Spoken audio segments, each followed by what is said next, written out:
सच का जहां।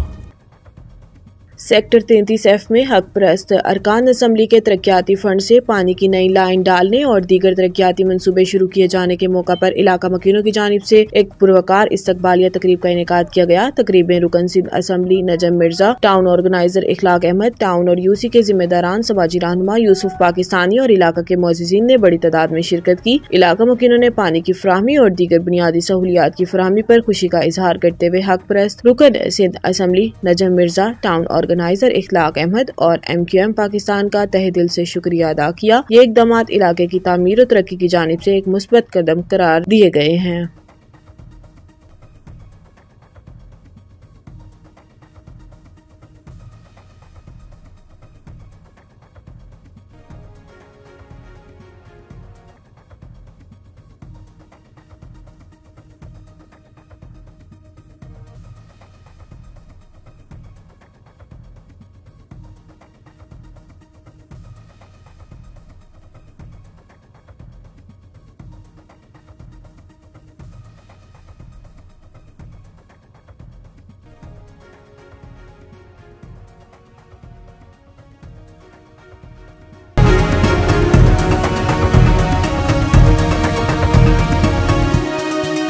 हमारा जहां, सच का जहां।